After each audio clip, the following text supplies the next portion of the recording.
Distinguished guests and participants, a very good afternoon. I, Priyanka Mishra, am pleased to welcome each one of you to this brainstorming 3-day national seminar on the post-independence Advaita thinkers. In this post-lunch session, we have four great scholars of philosophy to enlighten and enrich the session. So I welcome you all in this session, and I would request you to welcome them with a massive round of applause, please.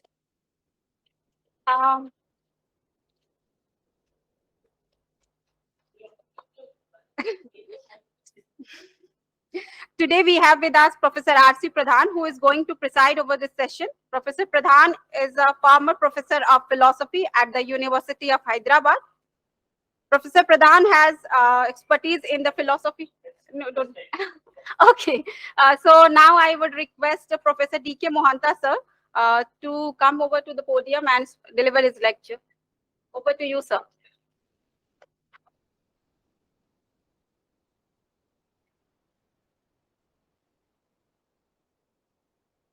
Thank you so much for giving me this opportunity to be here just now in post-lunch sessions.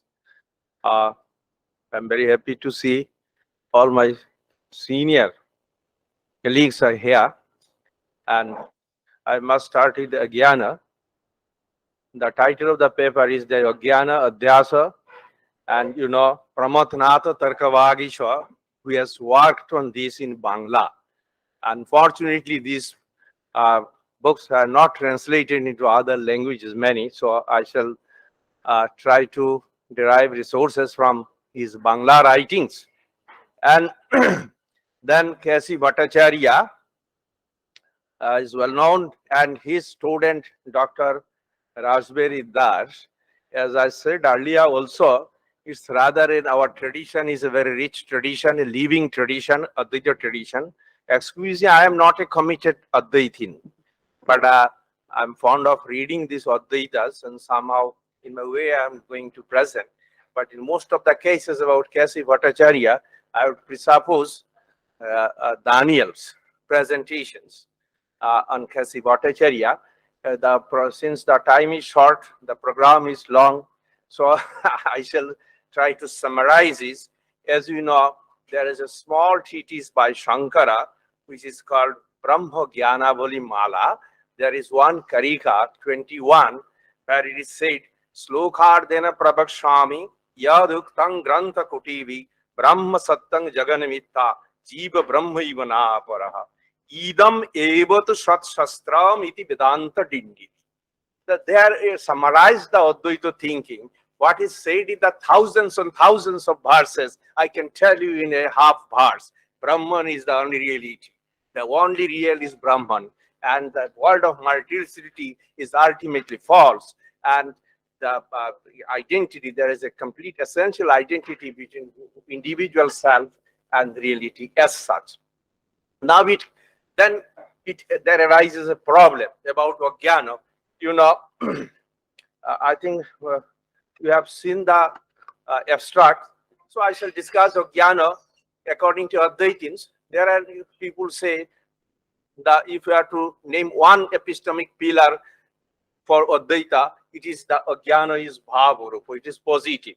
To a Nayayika, a realist, stern realist, it is negative, it is Jnana Bhava. And here it is, though it is Jnana Virudhi, but it is positive. So I would like to clarify this sense. I shall not give much, and giving reference to Pramathanātha Tarkavāgīśa and K.C.Bhattacharyya and RBD or Rashvihary Das. The difference in the approaches seems to lie in two different conceptions of consciousness. It's very important. In two different schools. For the Nyaya philosophy, consciousness is conversely known as Jnana, is of the nature of an effect and of a quality. It is called adventitious agantika gunaha of the self. For the Advaitins, it is the very essence of the self itself. This very difference in attitude I feel is the guiding principles in the treatment of ignorance as negative in Nyaya philosophy and positive in Advaita philosophy. It is also bearing in their respective approaches to the problem of error. And the paper proposes to justify this claim, which will use English term ignorance and superimpositions as equivalent to Sanskrit term Ajñāna and Adhyāsa respectively. I'm not mentioning in details, but Brahman alone is real, because most of the things I shall presuppose is the 5 part of the paper. I shall only read the last part, where K.C. Bhattacharyya's contributions, and there is a quarrel between K.C. Bhattacharya and R.B. Das. So this Sarup Lakshana, others, then Tatastha Lakshana we discussed in the morning sessions. Then Ajñāna is called according to his Jnana Bhava. For the Advaitins, it is Jnana Virudhi, but not Jnana Bhava. Then the controversy is here. They said, Advaitin said, there is difference between Sarupa Jnana and Vritti Jnana. When it is called Jnana Virudhi, it means it is not Sarupa Jnana, it is the Vritti Jnana, the source of the inference, ignorance.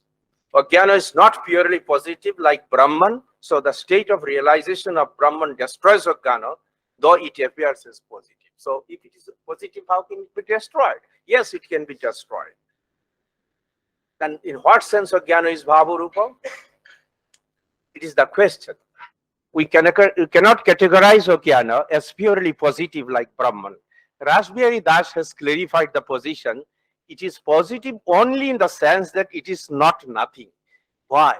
If it is nothing, the world of multiplicity cannot be created. You know, through Vikshepa Shakti, there are 2 Shaktis. One is Avarana Shakti, which covers the oneness of self. Then Vikshepa Shakti, it projects multiple ways. So Vikshepa, so unless something is positive, it cannot create this multiplicity. That's why it is positive in this specific sense, not in ordinary sense. Then I discussed, and it is also called Yat Kinchit, something. Now, Ajñāna is formless. There are debates. I'm not going to this. And also another important concept is Sakshi Chaitanya. There is a metaphor in the Upanishads. One, the body is happy, the tree. There is 2, Pakshi, birds. One is only seeing, another is enjoying the fruits. So, Advaita is introduced the Sakshi Chaitanya to explain the paradox of Ajñāna. I am not discussing it here. Then Mimamsa view. Mimamsa says, Nayayikas are a very peculiar people here. I don't know whether Professor Sachidananda Misri is here or not. Banaras is a place of Nayayika and the Vedantin. So I'm very here to tell you that Mimamsakas also said, no, the Nayayikas can see even if it is not here.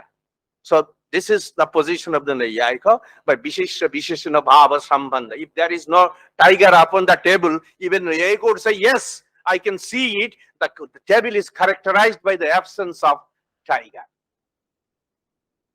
Directly, they don't say anything. They will do these things. This is the Nayayika position, I understand. And Mimamsakas also say, no, absence cannot be perceived.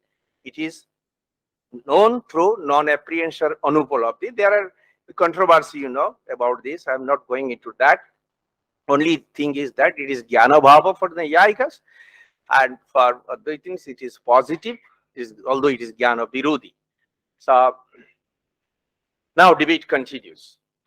And Pramathanātha Tarkavāgīśa has given, very substantial arguments. He did justification even for the Nyaya view and also for the Vedantist view, just like a philosopher without taking part to any. If this is presupposed, then it will be the conclusion. If that is presupposed, then that is the conclusion. It's very interesting. Then locus of ignorance, Sakshi Chaitanya, ignorance negating pramana. Advaita is also replied this, that knowledge for Advaita, knowledge to knowledge journey. But the Nayayikas, not knowledge to knowledge journey. This is actually the different methodological approaches in chief philosophies. Then problem arises. How K.C. Bhattacharyya understands this? He said, this can be proved by perceptions and inference. I'm also not dealing with this inference. It's a little bit complicated. It will take time. So Ajñāna is anadi, but shanto, that it can be ended. Now, then Adhyāsa and Adhyāsa, yesterday also we discussed it here, so I'm not analyzing it anymore. Shankara said, Sriti Rupa Paratra Purvadrishta Apavasaha. So it is Sriti Rupa, not Sriti. It is not memory. It is like memory. It's again a metaphor. Ajñāna causes Gyata, Gyo, Jnano divisions.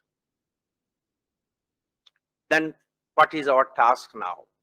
What I feel that the task of philosophy is not ended with a commentary of life, but to lead the life in the right direction is another necessary task that philosophy performs. When the light is insufficient or dim, we cannot have clear perceptual cognition of nacre, and we recognize it not as a piece of nacre, but as a piece of silver. The same happens in case of our perception of a piece of rope as a snake. Then that prapancha actually exists in Atman. Sometimes we have perceptual cognition of a wooden post as a human being. The Advaitin extends this analogy to the knowledge of this changing world and argues that we have the cognition of prapancha or changeful world in the self. So, does this prapancha actually exist in the self? This is the question. Self and not the awareness of self. Here, Bhattacharya thinks that the Advaitin is right when it answers it in the negative. It is called Adhyāsa, superimposition. Here, the basis of this cognition is the self, and we are not aware of it. This is his analysis. Then he referred to Sankhya philosophy. I also escaped this because Sankhya Rabe has discussed it in details. Because for reading of K.C. Bhattacharyya, as I understand his article or his paper on Sankhya, one must read. I'm coming to the fifth person's Maya, he says, as the logical pendant of Advaitin's view of Brahman. And Brahman is the undifferentiated, self-shining truth. Our reason is incapable of establishing neither Maya nor Brahman. In other words, all our well-known causal means of knowing fail to aid it. They are matters of faith, and we can interpret or contextualize them by thought and not more than this. There is an article, Advaita Vedanta and its spiritual significance by K.C. Bhattacharya. Most of my deliberations based on this. Then he quoted this Upanishads verse, Upanishad verse number 12, the one who claims that he knows, in fact does not know.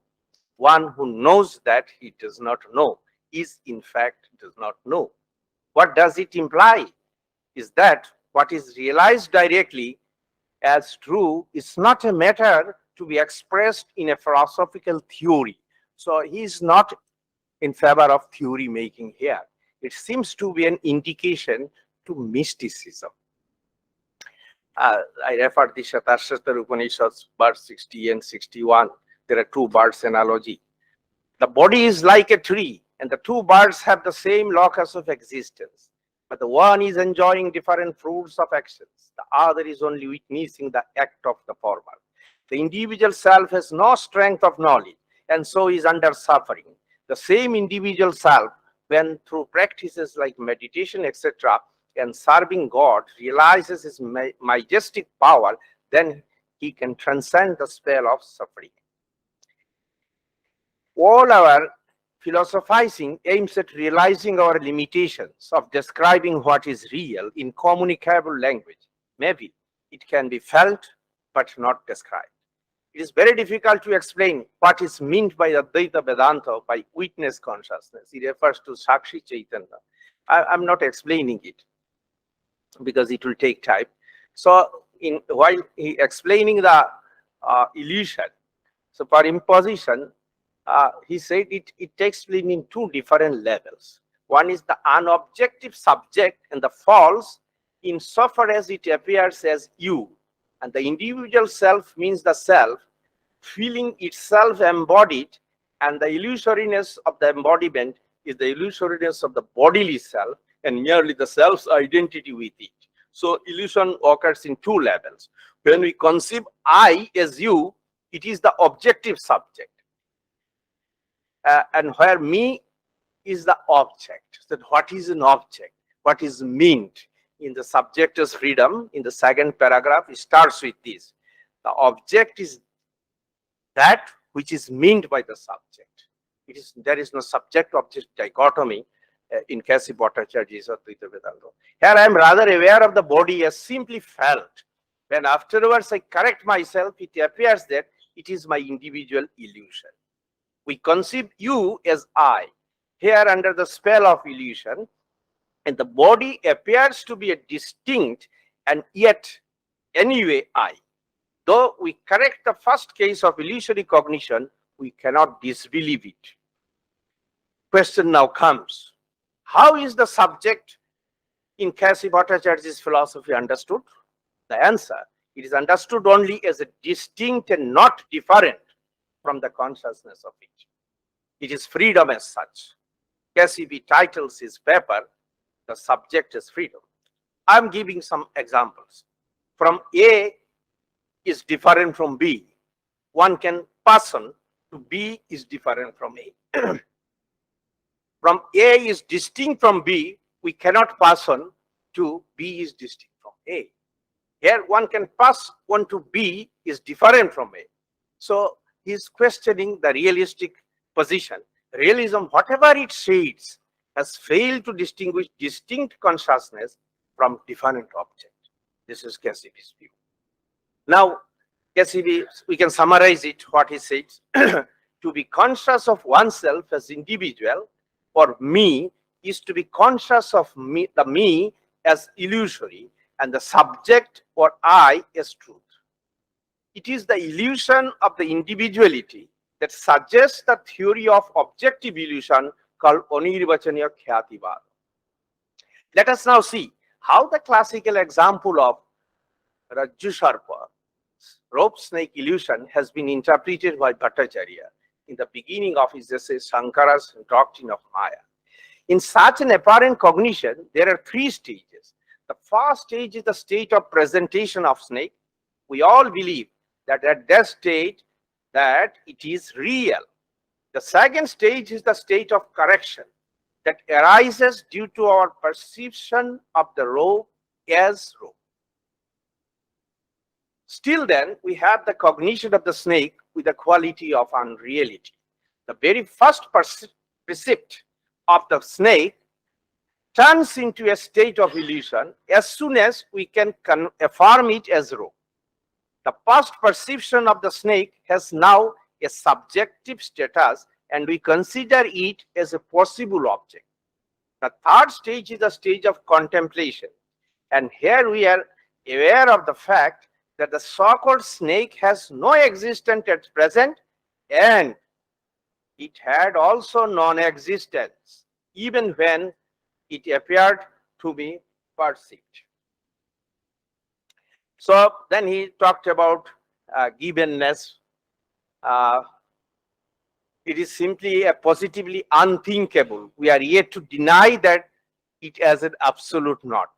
If we analyze the aforesaid three stages of illusory cognition, we see that it appears as implicitly real object, as unreal object, and as indescribable. Finally, we can realize that it is not given at all, and therefore the status of absolute not. These three stages of illusory cognitions are connected to our ways of thought process, such as uncritical thought, critical thought, and faith. This is according to K.C. Bhattacharya. Now, I don't have time. I have tried to criticize the K.C. Bhattacharya's point of view because he has given this right in his writing when he says no text of philosophy or religion is infallible. You have every right to criticize it. So I wanted, because of scarcity of time, I don't want to continue it. Only I would say that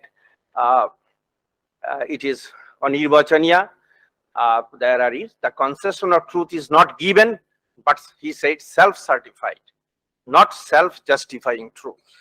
So here mere non-existence of the thing out there and the existence of the thing in idea cannot be accepted as a sufficient condition for explaining what is commonly understood by the word fact in philosophical discussion. This is my point. Mere non-definability cannot mean unreality of an experienced fact. This is my stand. What characterizes the erroneous cognition then? We are influenced by what in reality is nothing and see things where they are not. So to me, it is not the Nirvachaniya Khyātivāda is not a satisfactory position because it fails to explain the situation and prepares room for faith. It argues just like a defense lawyer, not like a judge. We want a philosopher should act like a judge, not as a defense lawyer. It is not very satisfactory position to admit in the world, as it is given is an effect of our construction. There is no guarantee that there will not be ground for uncertainty and deception in our act of knowing. It is argued that Anirvachaniya snake appears in the intuition as real and is subsequently rechanted as characterized by the hitherto locative attribute of Vyavaharikattva, and the Advaitin must acquiesce in psychological Annata Khyati. They are criticizing the Nyaya of the Annata Khyati, but when they are introducing the notion of Bhikshava Shakti, it is also indirectly recursing, taking help as Annata Khyati. Perhaps with an intention to hint this, Rashvihary Das in 1925, a very young scholar in Amalnar, says theoretical reasons may not be sufficient to save us from resulting agnosticism and doubt. I'm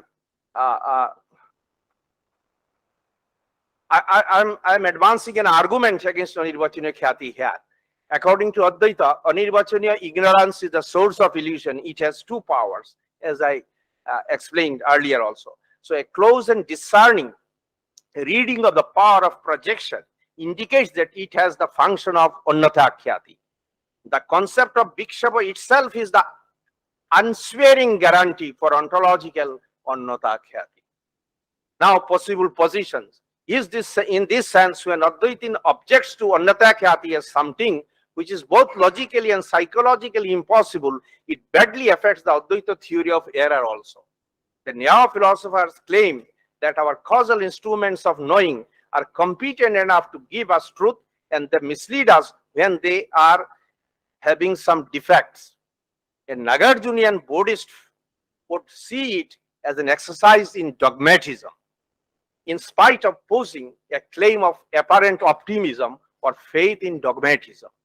A Shankarite Vedantist does not seem to have a preference for silence as such, as we see in Buddha's silence.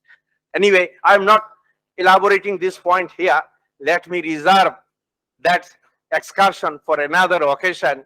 If my brother Misraji Professor Anandavinsu invites me again, I'm committed for that excursion. Thank you so much for your patience.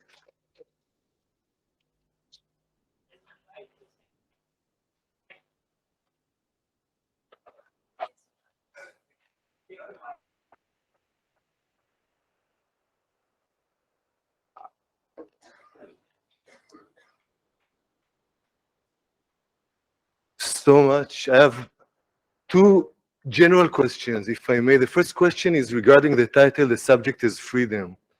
Am I free or am I freedom?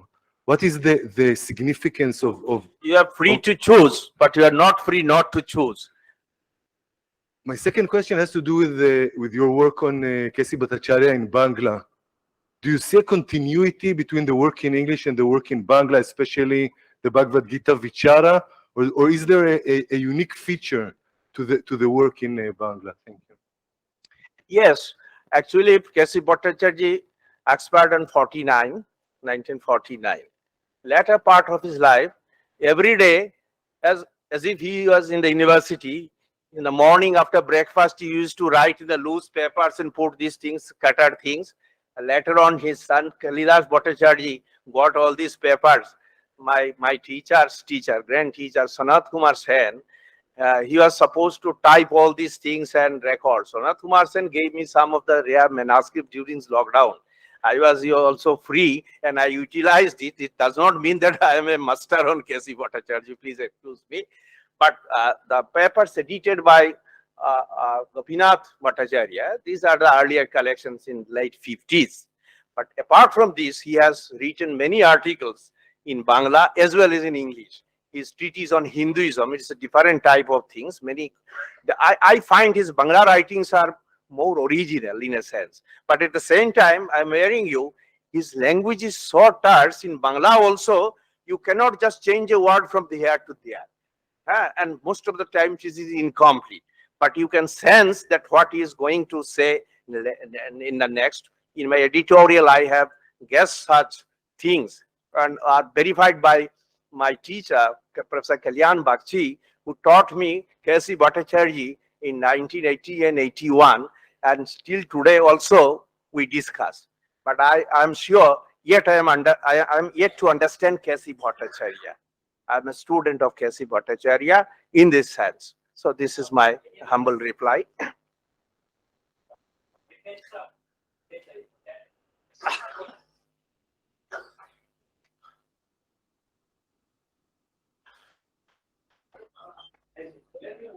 Professor DK. Mohanta, आपके paper में ना मुझे एक internal contradiction दिखाई पड़ा।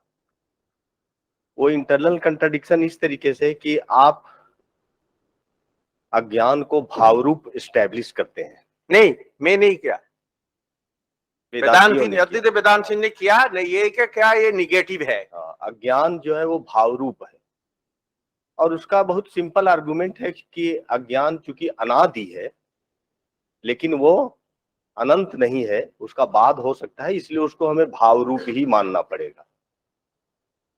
लेकिन बाद में जब आप अज्ञान को भाव रूप मान लेते हैं और जब आप अपने पेपर में लास्ट में आप मेटाफिजिकल अन्यथा ख्याति को एस्टैब्लिश करने का प्रयास करते हैं, तो एक तरह से आप वेदांत के व्यू पॉइंट को क्रिटिसाइज कर रहे हैं। उनके अनिर्वचनीय ख्याति को आप मेटाफिजिकल अन्यथा ख्याति में कन्वर्ट करना चाहते हैं। ये दोनों एक साथ नहीं कर सकते आप। या तो आप अज्ञान को भाव रूप मत मानिए, अगर आप अज्ञान को भाव रूप मान लेते हैं तो व्यवहार दशा में भी आपको मेटाफिजिकल अन्यथा ख्याति मानने का कोई फिलोसफिकल फ्रेमवर्क आपके पास नहीं रह जाता है। गलती कहां हो रही है कि आप रज्जु और सर्प के उदाहरण को एक्सप्लेन कर रहे हैं, लेकिन अद्वैत वेदांत में जब सर्प का बाध होता है, निवृत्ति नहीं होती है, जो विशेषता है इल्यूजन को एक्सप्लेन करने में कि वो निवृत्ति और बाध का अंतर करते हैं। जिससे घट बुद्धि जो है वह पट बुद्धि से निवृत्त हो जाती है, उसी तरीके से इल्यूजन में जो सर्प बुद्धि होती है वह रज्जु बुद्धि से निवृत्त नहीं होती है, बल्कि उसका बाध होता है, सबलेशन होता है। लेकिन सबलेशन के बाद भी जो रज्जु बुद्धि बची है उसका भी तो मिथ्यात्व तो आपको सिद्ध करना पड़ेगा, और तब ये एग्जाम्पल आपके लिए सुटेबल नहीं होगा। तब आपको फिर श्रीहर्ष के उस पद्धति को अपनाना पड़ेगा कि हम उसका लक्षण नहीं बना सकते, तब फॉल्सिटी उसकी प्रूव कर पाएंगे। और इस तरह से अंततः आपको अनिर्वचनीय ख्याति ही मानना पड़ेगा, मेटाफिजिकल अन्यथा ख्याति के लिए कोई स्कोप नहीं रह जाएगा। Any other? Yes, please. हाँ, छोटा कर दीजिए, प्रश्न को डायरेक्ट कर दीजिए।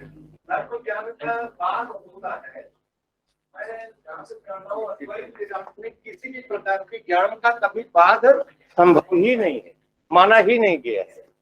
ज्ञान सदा अबाधित है।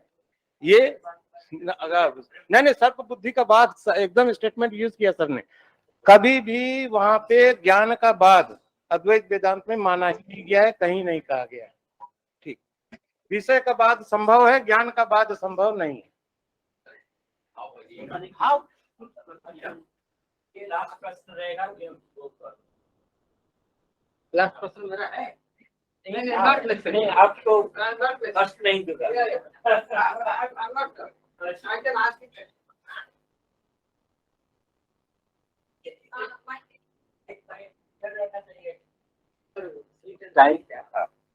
So very good questions. Some of the confusion arises because of lacking of the elaboration of the points in my paper. To first response to my good friend Professor Ambika Datta Sharma, वो जो metaphysical अनिर्वचनीय ख्याति है ना, ये KC. Bhattacharya जी का ही word है। तो जो मेटाफिजिकल अनिर्वचनीय ख्याति, if it is there, I am not establishing it, I am only criticizing it from Nyaya point of view. If you criticize Nyayikas for this, you are also accepting Bhikshapa Shakti.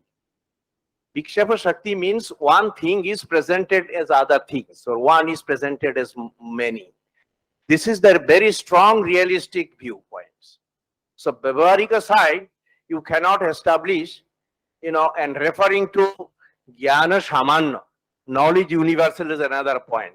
And Shakshi, all these are in hierarchical order. If you go by this, then there seems to be a room for faith. Then Advaita is not philosophy proper, rather religion. And that is why it is called faith. This is the implications, in fact, significance of Advaita. I am not taking part with anybody, but as an analyst, I am analyzing, extending the traditions, what can be said in its favor maximum, what can be said against its maximum.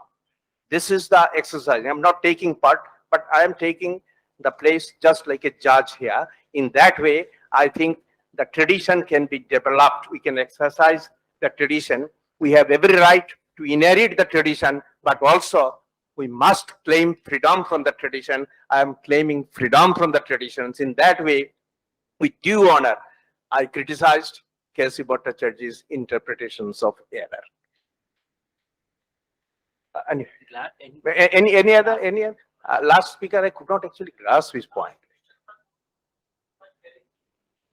Okay, thank you. So thank you for that. Thank you. Okay, thank you. Thank you so much. So please. Thank you so much, sir, for your such an enlightening lecture.